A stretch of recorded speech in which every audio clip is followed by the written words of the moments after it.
Thanks, Leandro. Now, we want to show you a video of what we've been doing over at the Boysen Pavilion.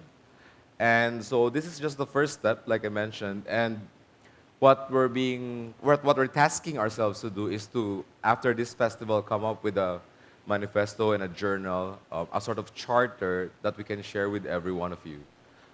Um, so what we've been trying to get is we've been trying to get everyone to give their sort of like individual statements. And these statements can range from observations and questions. They can be solutions and ideas, but hopefully they can be actionable ideas. For example, one example of this is I think Manila does not have a traffic problem so much as we have a housing problem. And as Leandro mentioned, all these different enclaves we have, right? For me, besides opening this, how do we bust it open? I think government, I don't know how many is in government here, but there's only one thing that we need to do. Um, Government should just forcibly allow, and not force them to do it, but allow these subdivisions to build more than single-family dwellings. And if you open this up and say only 50% will be allowed, I'm sure there will be a race, because then if you're left out, you won't be allowed to build higher. And this controls density and allows, building up of all these enclaves. And instead of having 2 million people or so traveling to Makati every day just to get to work, maybe they can live there. And so I think there's a lack of proper, not even socialized housing, but just housing for everyone in our cities. Another thing we mentioned was that government seems to have this inability to fix our sidewalks. And so personal mobility, which is the easiest thing we can actually get done, is being neglected. We're all building roads because engineers love roads. And so what I said was that maybe we can make architects and developers responsible for the sidewalks immediately in front of their own projects. If we can, task each and every one of us to just fix, the sidewalk in front of the building you're doing, and then we provide the data of like who or which buildings are not doing so, I think it would be easier to pinpoint, how to fix each and every individual community. And so these are like a few things that we've been looking at, and this is a short video that we've done over the weekend to show you guys.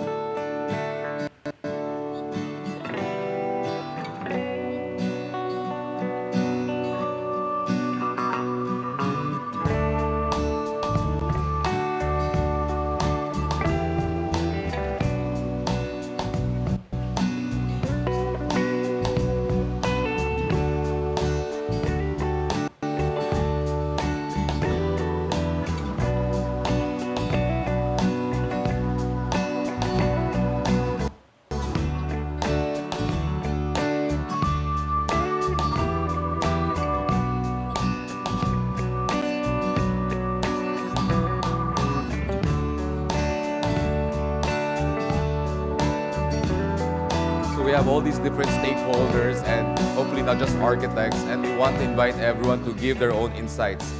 And so after especially this talk, I'd like to invite everyone for a short discussion over at the Boysen Pavilion, then maybe visit the Anthology Pavilion, give your own insights, give your 2 cents worth. I'm sure we can all figure out one idea from somebody, and then I think come together, we can aggregate this, create a system that can be implemented.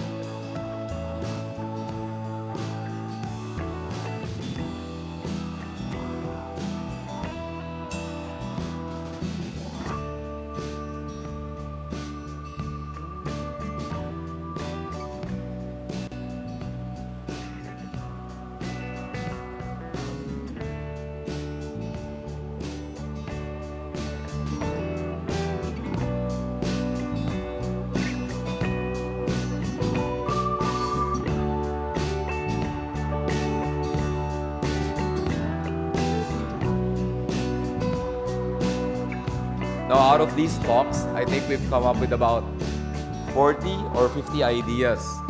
And Justin and Ali will be reading them to you and sharing them with everyone. And what I hope is that while you're reading them, you can latch on to at least one of them.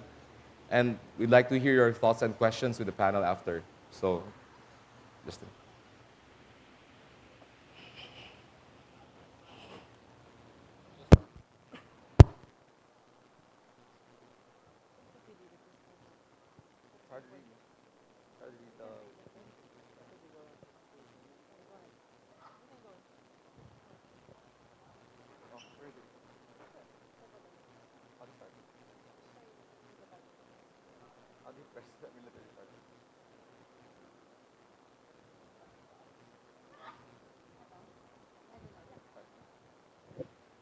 Hello. So, hi, I'm Justin. This is Ali. We work for Will, and we were put in charge of the whole idea of the sessions.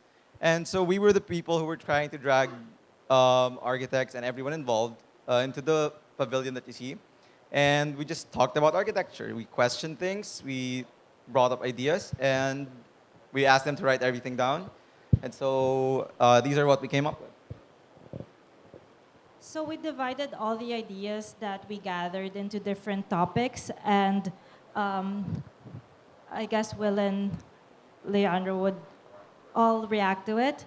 So the first point that we got was we need living streets, streets that are not fenced off, streets where people are free to roam, open neighborhoods that do not think you're strange for walking or cycling.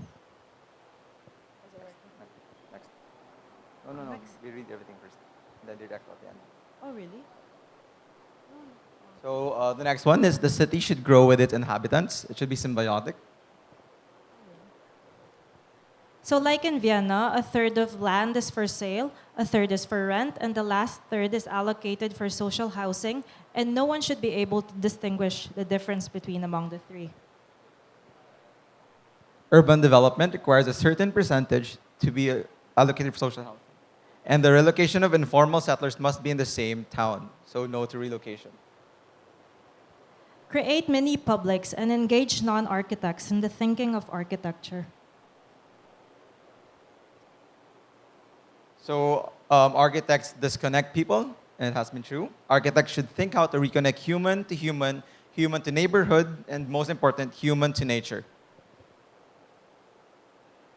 Architects should create a well-balanced environment with empathy to the end users. Architecture should not lose its taste to balance, beauty, and functionality. Collaboration with the people. Make them inhabitants with abundant parks, plazas, walkways. Give them public spaces. Go on. Yeah. So the next kind of topic was economy. And the first point was, what is the role of architecture when the context is politics, not economy, nature, or not economy or nature?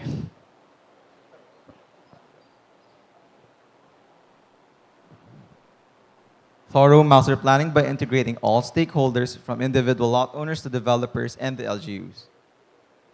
I guess this relates to Leandro's point. The rich are not going to give up exclusivity, and the poor aspire for it.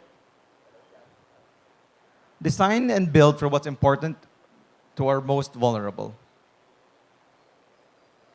Who are you? Who are we?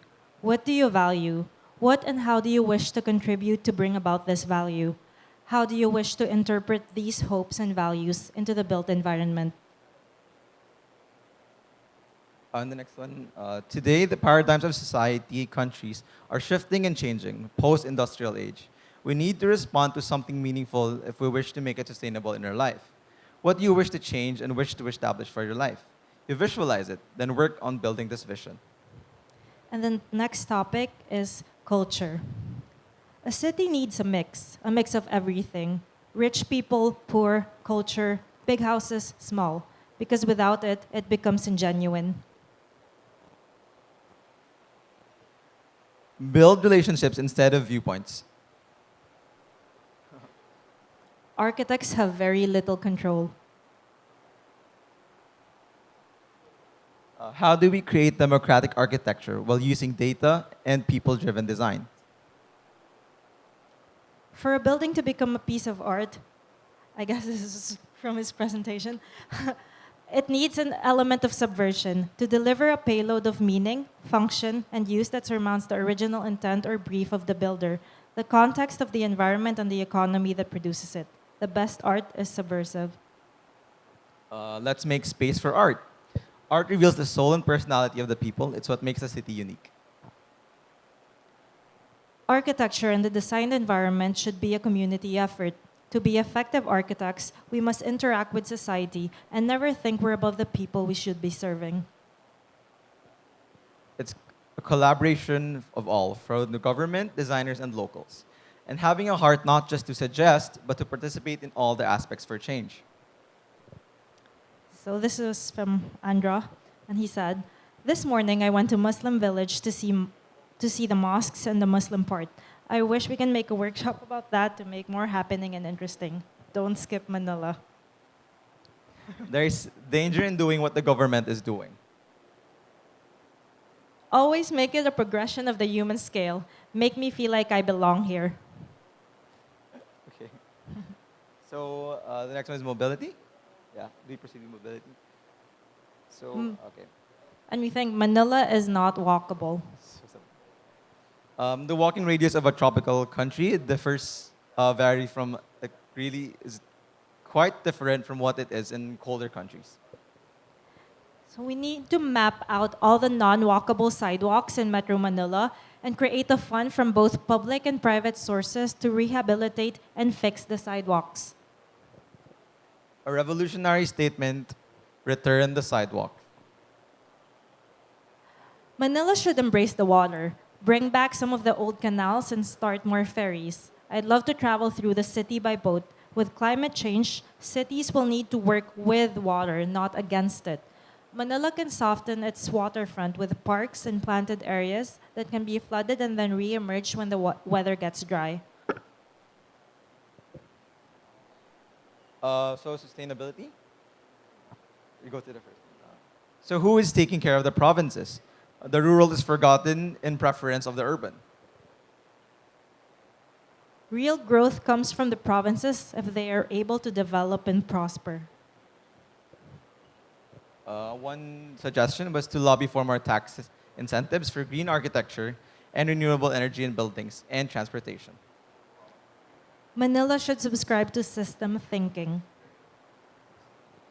Bamboo is not fit for the current urban fabric, but bamboo can mold it. So, a creation of Southeast Asian-based information in architecture and urbanism database that is universally accessible. No design, urban or architecture that is authentic, locally effective that can happen without one. This one is by Joe Luna himself, and he's here. But the current state of Metro Manila is the result of socio-economic transformations throughout its history, from its colonial past to present consumer society, and the city's ability and inability to adapt to changing context. In the future, Metro Manila has learned to be more adaptive to allow it to be resilient. As the world aspires towards a more regenerative society, architects and planners will need to plan the city that can adjust, flex, compress, grow inwards, and evolve. The inflexibility of spaces that were premised on the past needs to change. And development is either too big or too small. There is a lack of middle-scale development. And there has been a shift in architectural education paradigm. Yeah. And so I guess this was just kind of a look at how we kind of collated all the notes and concepts we got. So we talk about it now? Yeah, so just for everyone, we invited Joel Luna in front, architect, the Joel Luna in front, to share with us, his thoughts about planning. And since he's also responsible for so much of our city and our built environment, and it's always good to have more minds together. And if anyone has a question, we would like you to go to the middle. There are mics prepared there, and we'd like to hear your observations questions and ideas as well, if you'd share it with us. But yeah. I'd also like to segue lang. Architect Joel Luna was my boss. I worked with him in Ayala Land. So he has actually mentored a lot of people, the technical planning division and innovation and design group. So, and I'm sure he has very interesting insights because he's able to now see and balance the developer side, the consultant side, and the stakeholder side. So I think he's a valuable voice to have on board. So please ask us anything, Sir Joe. Well, firstly, thank you, William and Leandro. We call him Pox. Yeah. For, Yeah, for, that's having a for hard bringing time. me up here as a surprise. Anyway, thank you, everyone. So I think I'd like to, while we're waiting, if anyone has questions, I'd like to put this thought into the panel. Like this idea of like a bottom-up approach to planning versus a top-down one. What are your thoughts on these? Like the difference between, let's say, a master plan from a developer or even from a city versus individual architects, doing certain incremental things. What are your thoughts on like this approach to planning? Okay. I think one thing I've learned over the years, after having worked as a planner and particularly spending a couple of decades in real estate development, is no particular architect nor planner or any policymaker has a crystal ball. And whatever you plan for today, in a generation or so, maybe 80-90% of that may not be relevant, especially with the fast pace of technology and how markets shift. Who would have, as Leandro was mentioning earlier, who would have anticipated the growth of BPOs 20 years ago? And yet they influence commercial development in recent years.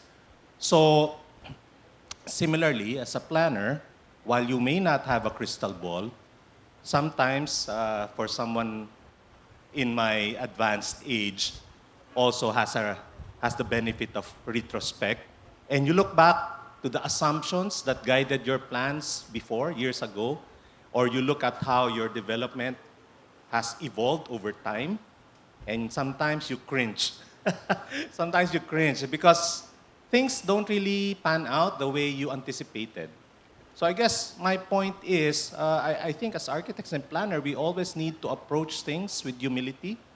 Since no one has a crystal ball, you really need the collective ideas of people because there's no single point of decision or of policy. And if it's possible to put in some flexibility in your plan because you cannot predict how things turn out, it's always prudent to have a measure of flexibility to allow things to shift and move and allow markets to change. Imagine if those low-density enclaves that Leandro was speaking about had some built-in flexibility to allow mixed use, to allow higher density, to allow permeability of access. One recent phenomenon is actually a lot of the That's it. architectural firms that did a lot of work in Bonifacio Global City were subjected to a set of rules and design guidelines. It's great because when they got projects outside of Bonifacio, they started carrying those rules and those typological patterns and lessons from BGC towards outside of BGC to these different locations. So the bottom-up approach, I think they kind of learned what good urbanism is, relearned what good urbanism is by practicing in BGC. So in BGC, you have covered arcades, you have properly defined sidewalks, you have properly defined curb cuts, you have podium height restrictions, you have tower setbacks. These things govern the look and feel of the city. Now, BGC, you might think it's a lot of iconic buildings, but what you see in BGC is a very defined urban envelope. So a building in BGC likely looks exactly the same as its neighbor, diba? That's because it's driven by the urban designer who set those parameters. Nagkakaiba na lang dun sa balat, dun sa skin, tsaka nung proportion nung fenestration. But that's what good urban design is. And if you'll notice, the other firms that worked in BGC, they bring that lesson. So you'll see similar typologies. You get arcades, you get defined curb cuts, defined sidewalks, defined podiums. So cargo nila yun whenever they go out, and it's a good thing. I think maybe we need to strengthen our skill set as architects to develop the typological, what is a good urban typology. Kasi nakakalimutan natin eh. The instinct is always to follow, okay, parking off the sidewalk, steep slope to avoid the baha, and then you have a few steps, and then you have a ground floor, and then you have this thing overhanging, and then you have all these ugly urbanities that don't address the street. So BGC taught a lot of architectural firms how to plan for urbanity. I think we need to learn some more and expound on that. I think one of the things I'd like to ask you guys and everyone is that we always talk about the problems we have in our city. And maybe what is the one place in the city that you feel is doing it right, or at least is getting there? And what is that one place that we can replicate, and hopefully what are the good things being done, the good urbanism that you see in these places that we can then, take out and share with everyone. So maybe you guys can start because,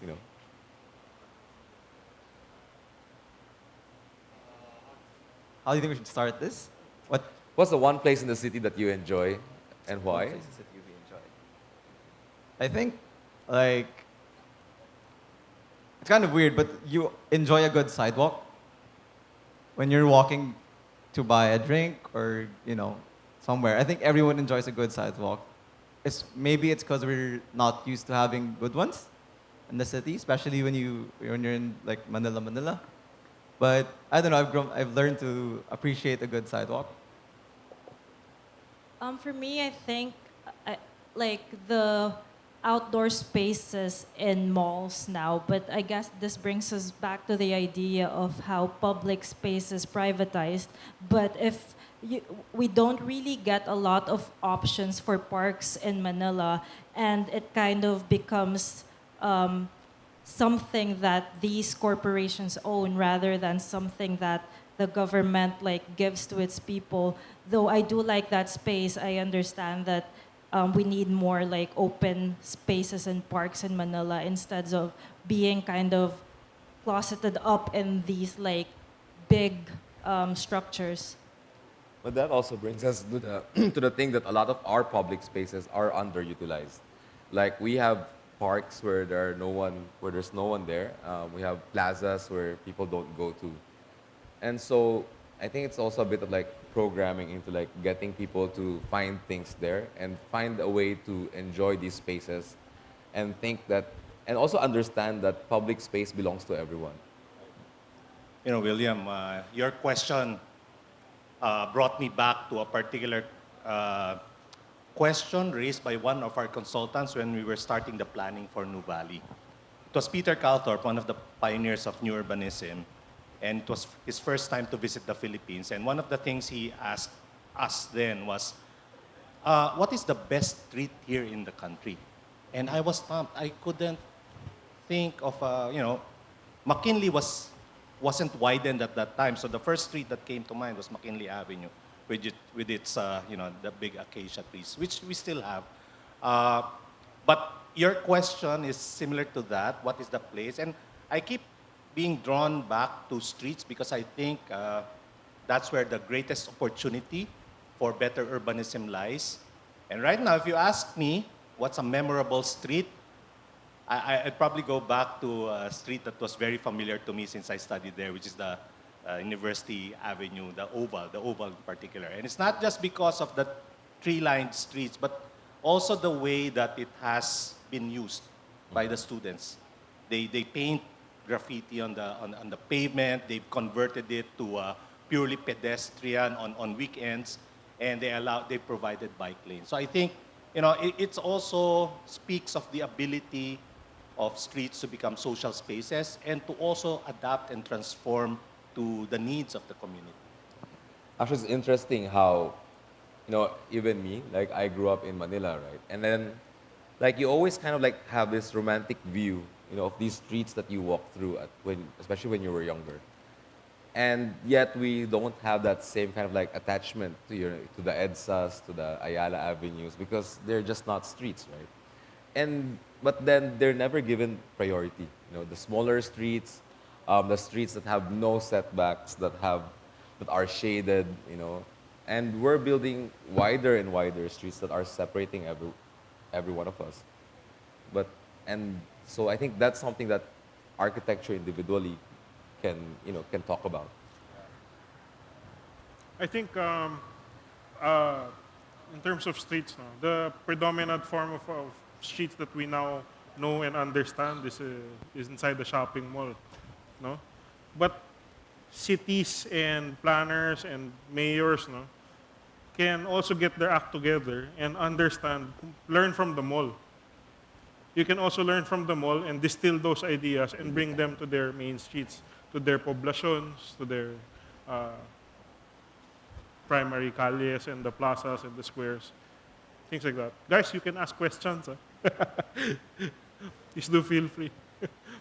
One of the things that I think one of the reasons why we do this festival here in Intramuros is a lot of us may have visited Intramuros when we were young.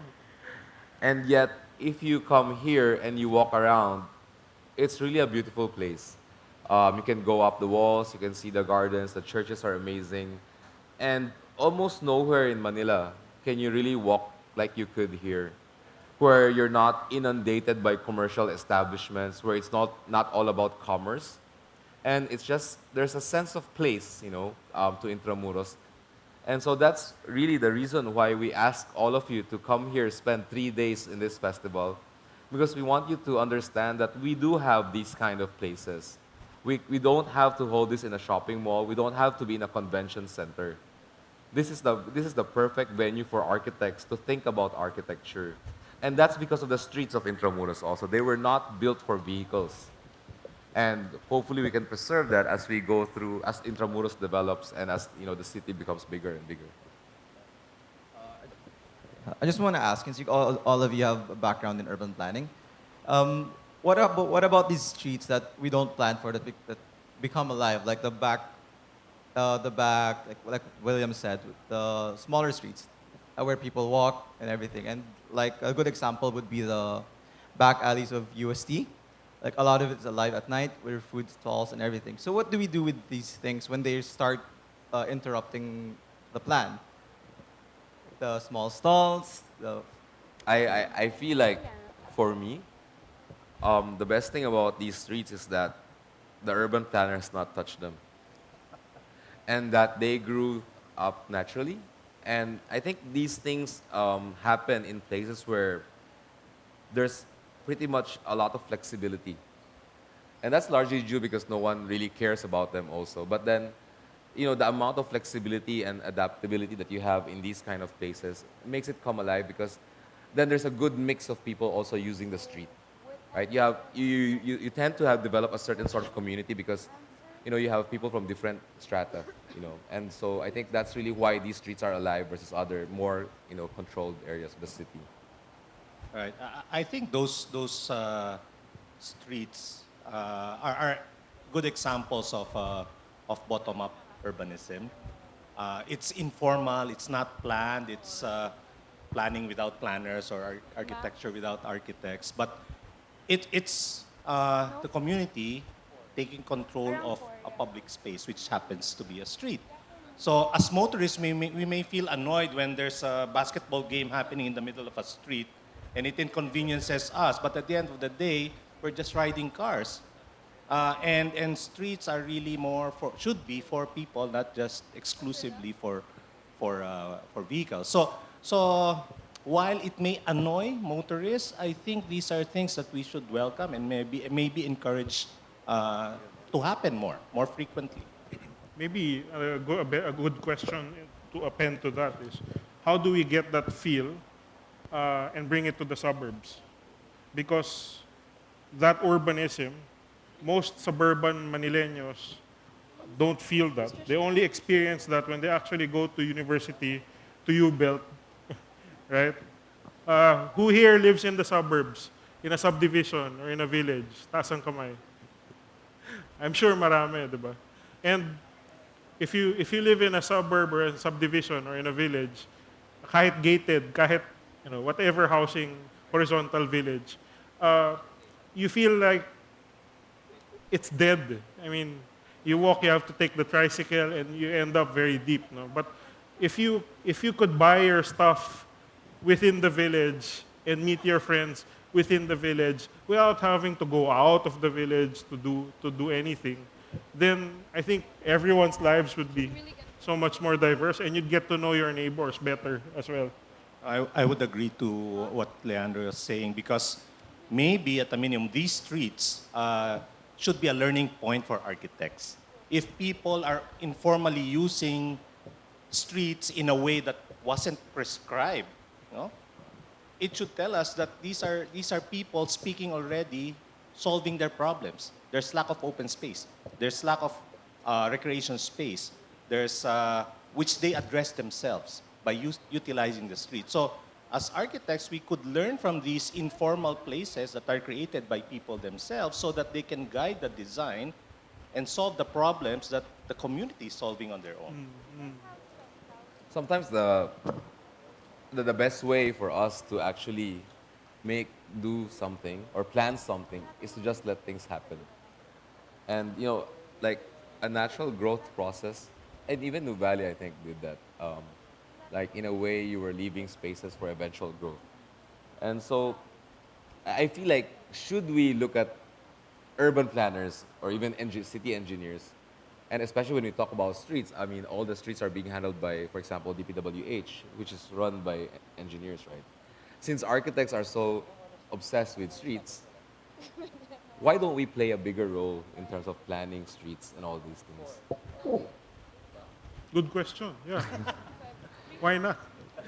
Actually, it was a joy to study in London and to understand how they do things.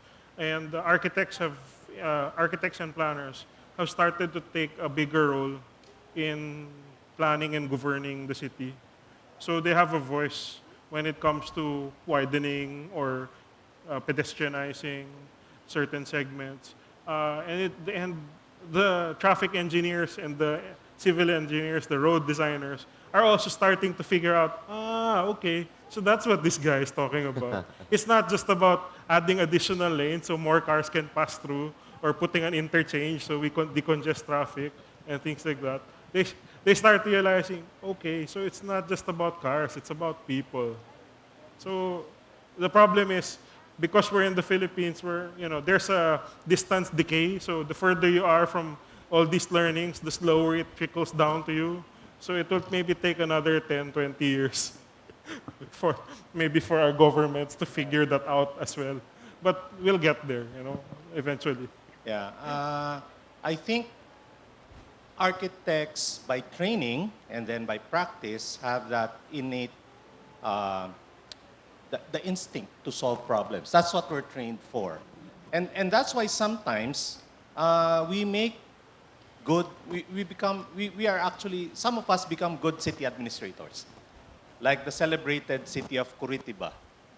The transformation of Curitiba, despite being a developing city, it created its own mass transport system and, and how they developed their own solutions to their urban problems. The mayor who initiated that transformation is actually an architect. And succeeding mayors followed his plans. They actually elected a couple more architects, I think.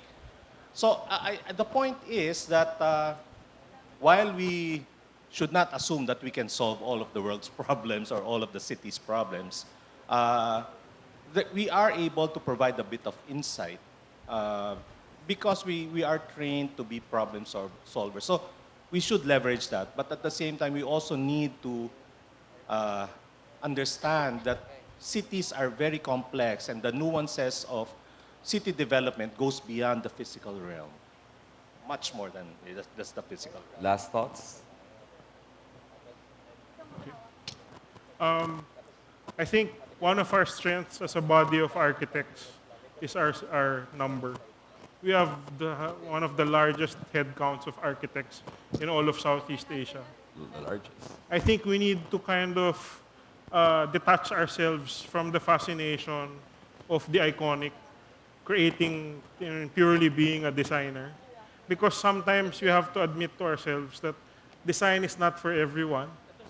And you can also address the world's ills by being an administrator, by being a planner, by being an estate manager, by being in a developer, by being a project manager, a construction manager. So cascading that kind of insight and thinking to different roles as an architect, the way we're trained to think, it's a big advantage. And in our own little way, you can change the world. You don't necessarily have to design pretty things. There are many ways to make a dent. It's not just through design. So, of course, don't quit on your dreams. Oops. Finally, before we leave you, I think my last thoughts for everyone is that the next time you hear someone honking at you in the streets, don't worry about it. Keep in mind that walking is our right, and driving is just a privilege. So we should not care about those cars, and we should try to walk more as a people. Don't mind the heat. We're living in a tropical country. It's the perfect weather. You can always be outdoors. It's never too cold. It's not too hot. A 10 to 15-minute walk is good for all of us if we try to do more of these every day. And so hopefully, a lot of you guys would be walking out of Intramuros today, or at least walking to the gates of Fort Santiago. I've been walking more than I do every day for the last 3 days. And so, yeah, I'd like to, promote personal mobility, whether it's by walking or with scooters and other things, as something that we can actually do, to ease traffic also. Because that's a low-lying fruit that we can actually do immediately and achieve. So thank you, everyone.